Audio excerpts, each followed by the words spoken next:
मुझे पता है आप लोगों को कहानी सुनना अच्छा लगता है, लेकिन ये अपने अपने विचार है कि कोई भूत प्रेतों पर विश्वास करते हैं और कोई नहीं। तो कमेंट करके ज़रूर बताएं कि आप भूत प्रेतों को मानते हो या नहीं। तो चलिए मैं आज आप लोगों को दो ऐसे किस्से अपनी लाइफ के सुनाने जा रहा हूँ जो मेरे साथ कभी हुआ था। अक्सर मैं बचपन में अपनी मम्मी से बहुत सारी कहानियाँ सुना करता था। उनका जन्म 1918 में हुआ है, तो आज से लगभग 60 साल पहले की बात। वो हमेशा अक्सर मुझसे एक ही बात करते थे कि बेटा ज़्यादा रात को बाहर मत निकला करो, क्योंकि हमारे टाइम में अक्सर ऐसा हुआ करता था। भूत प्रेतों को इंसानों ने अपनी आंखों के सामने कई बार देखा है। बहुत सारी कहानियाँ सुनाया करते थे, बहुत सारी सच्ची घटनाएं वो मेरे साथ शेयर किया करते थे। सुनने में बड़ा मज़ा तो आता था, लेकिन साथ ही डर भी बहुत लगता था। लेकिन बचपन से ही मैं कभी डरा नहीं करता था। जितनी भी रात हो मैं अक्सर कहीं भी जाना हो तो चला जाया करता था। तो एक बार मैं अपने दोस्त के साथ क्रिकेट खेलकर घर वापस आ रहा था। रास्ते में एक सुनसान नाला पड़ता है, वहाँ पर पहले शमशान घाट हुआ करता था, तो हम वहीं से जाकर अपने घर की तरफ जाया करते थे। तो रात के 8 बजे थे। हम जैसे जैसे आगे जा रहे थे, हमारे पीछे किसी की बात करने की आवाज़ जैसे सुनाई दे रही थी। हम उसे इग्नोर करते रहे। हमें लगा कि शायद कोई होगा इंसान हमारे पीछे ड्रिंक करके चला होगा।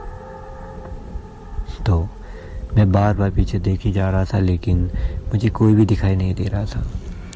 जैसे ही घर के पास में पहुँचे, वहाँ से रास्ते दो तरफ डिवाइड हो जाते थे, एक हमारे घर की तरफ और एक दूसरी तरफ।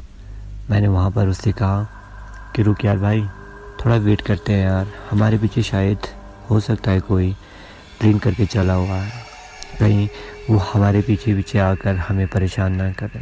तो उसने कहा कि भैया हमारे साथ तो कोई भी नहीं है। तो मैंने कहा तो यार मुझे तो किसी की बात करने की आवाज़ सुनाई दे रही थी।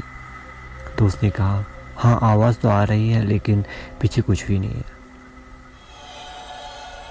तो हम थोड़े डर से गए, लेकिन तभी हम जैसे अपने रास्ते पर गए, आगे सामने दूसरे रास्ते में, जो कि एक नाले के साथ से होते हुए वहाँ की रास्ता निकलती है, वहाँ पे हमने ज़मीन से एक सफ़ेद चादर धीरे धीरे आसमान की तरफ बढ़ते हुए देखा। वो देखते ही देखते एकदम से इतना लंबा हो गया कि वो पूरे आसमान तक चला गया, लेकिन हमें उसका सिर कहीं भी दिखाई नहीं दे रहा था। हम इतने डर गए कि दौड़ते हुए सीधे अपने घर जाकर ही रुके। वहाँ मैंने अपनी मम्मी से बात शेयर की, तो उन्होंने उसका रहस्य मुझे बताया कि वो जितना ज़्यादा फैलता जाएगा, उसके नीचे उसकी छाया, उसकी परछाई जिस भी इंसान को पड़ेगी, तो उसका मरना, उसका बीमार होना निश्चित है।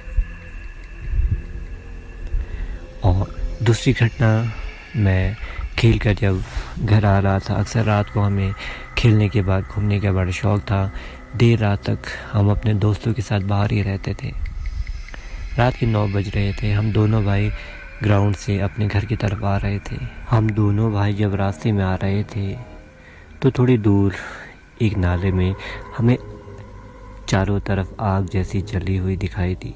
हमें लगा कि शायद हो सकता है नाले में कुछ लोग बैठे हों, आग सेक रहे होंगे। तो थोड़ी देर के बाद वो आग कभी बुझ रही है, तो कभी फैलते हुए बहुत ज़्यादा जल रही है, फिर कम हो रही है। हमें ये बात समझ नहीं आई। हमने उसे इग्नोर किया, चलते रहे।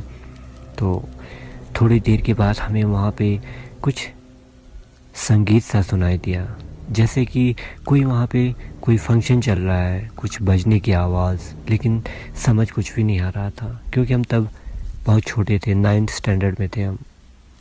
तो जैसे तैसे वो आग कभी जलती कभी बुझती और वहाँ पे नाच गाने की जैसी आवाज़ आ रही थी। डर से हम दोनों सहम से गए और हमने दौड़ते हुए जल्दी से जल्दी घर पहुँचना ही ज़्यादा ज़रूरी समझा। घर जाकर हमने मम्मी से ये बात शेयर की तो पता चला कि उस नाले में बहुत पहले एक बारात बाढ़ के साथ बहती हुई आई थी और सबकी डेथ हो गई थी। उसके चलते वहाँ पर अक्सर लोगों को कई बार डराया गया है। तो वो ढोल नगाड़े या फिर किसी संगीत की आवाज़ उसी नाले से आती है।